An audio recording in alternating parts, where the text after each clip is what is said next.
যারা কাদিয়ানীদের কাফের বলবেন না তারা মুসলমান থাকবেন না। আল্লাহ আমার শায়খ ও মুর্শিদের কবরটা জান্নাতুল ফেরদাউস বানিয়ে দেন।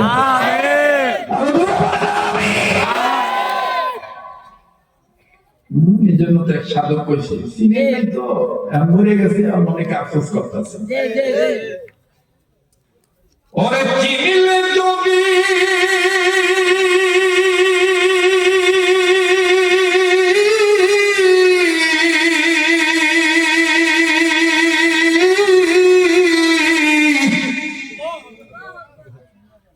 বয় তুই খাও না সিনা বলো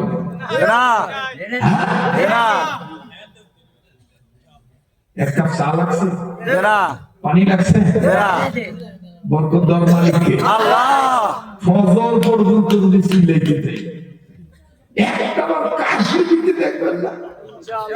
কেন জানেন?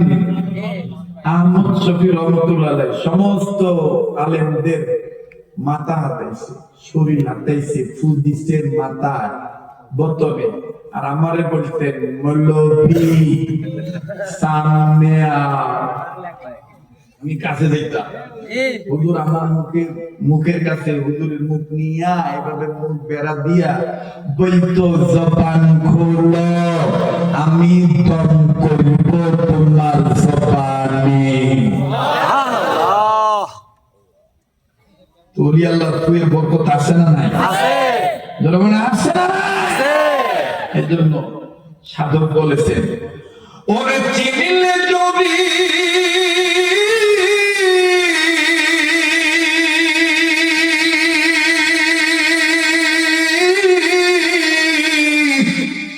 আর না চিনার কারণে হবে কারো ব্যাধির বড়ি, আরে সঠিক রূপে চিনি নিয়ে আমল করিলে সাধু বলে জান্নাত হবে তোর বাড়ি। কথা ঠিক না? এই জন্য চিনতে হবে আল্লাহওয়ালাদের, আর আল্লাহওয়ালাদের কাছে থাকতে হবে, নেককারদের সোহবতে থাকতে হবে। নির্দেশ কার? আল্লাহ। ভয় করতে হবে কাকে? আল্লাহকে। কথা বলেন কাকে? আল্লাহকে। নেককারদের সাথে থাকতে হবে। নির্দেশ কার? আল্লাহ। ইয়া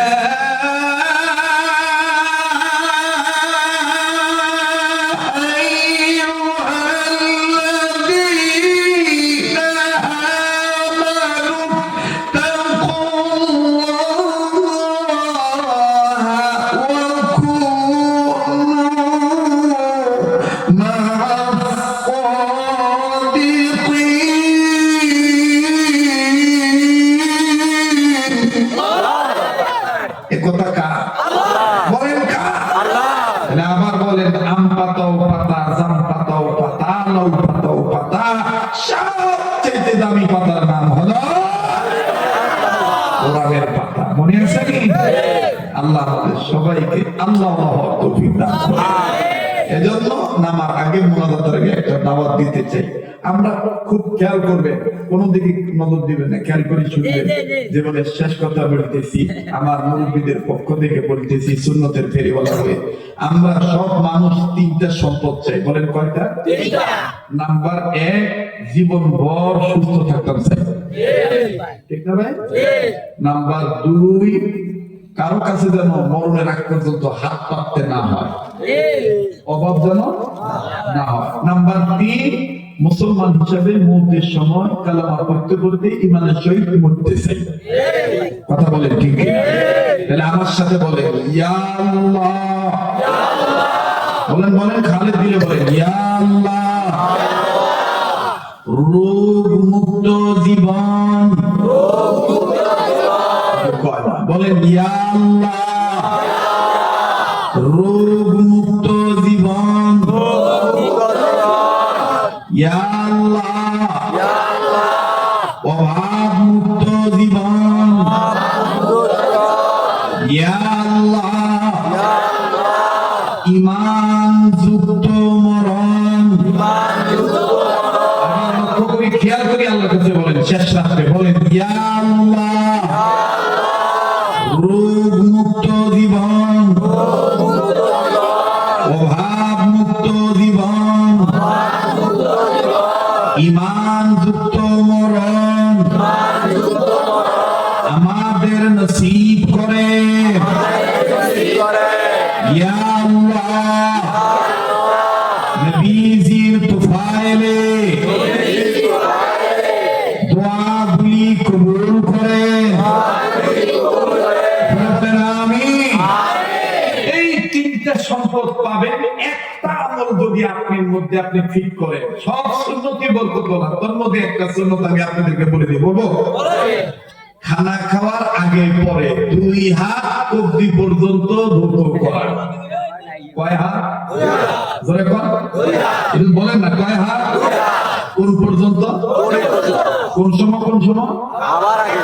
খানা খাওয়ার আগে এবং পরে। এই সুন্নত যারা মানবে, নবী বলেন আমার উম্মতের নর নারীগণ মৃত্যু পর্যন্ত মরণ ব্যাধি জটিল কঠিন ক্যান্সার মহামারী ভাইরাস থেকে আল্লাহ তাদেরকে হেফাজতে রাখবে। সুবহানাল্লাহ। নাম্বার 2, এই সুন্নতের বরকতে মহান আল্লাহ তাদেরকে, তারা যদি ঋণী থাকে গায়বী নুসরত দ্বারা ঋণ পরিশোধ করার ব্যবস্থা করে দিবে। নাম্বার 3, সুন্নতুল্লাহ উম্মত হওয়ার বরকতে মরণের সময় কালেমা পড়তে পড়তে ইমানের সহিত মৃত্যুবরণ করবে। তাহলে শেষ ভালোটা আজকের 4 দিন ব্যাপী মাহফিল থেকে চতুর্থ রজনীতে আখিরি মোনাজাতের আগে আর কিছু না হোক, এই সুন্নতের কথাটা মনে করি ইনশাআল্লাহ। কয় হাত? 2 হাত। কোন পর্যন্ত? কখন কখন? আবার আগে, খানা খাওয়ার আগে এবং পরে। কারা কারা মানবেন ইনশাআল্লাহ? নিজেরা মানবো, আমল করব, বন্ধুদের কাছে তাবলীগ করব, বাচ্চাদেরকে শিখাবো ইনশাআল্লাহ।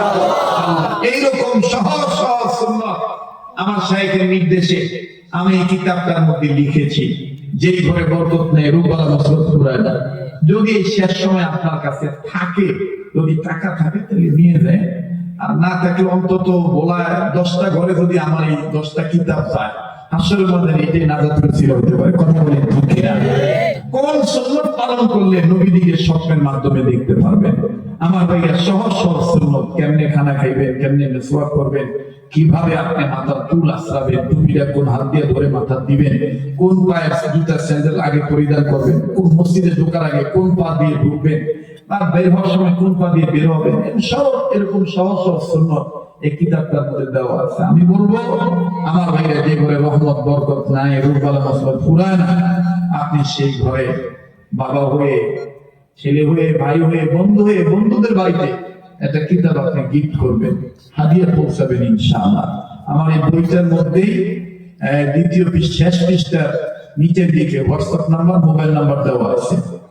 আমি এই কিতাবটার হাদিয়া, আপনার এই হাদিয়া এই কিতাবের টাকা ছাড়া আমার মাদ্রাসার ছাত্রদের কল্যাণের কাজ হবে, ইল্লাবরিং এর ফান্ডের কাজে লাগবে।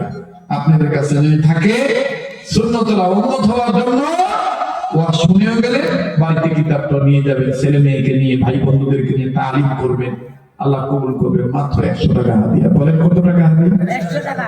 100 টাকা। 100 টাকা ভালো মতো নাস্তা করতে গেলে সেটা বেশি দিন লাগে, ঠিক না?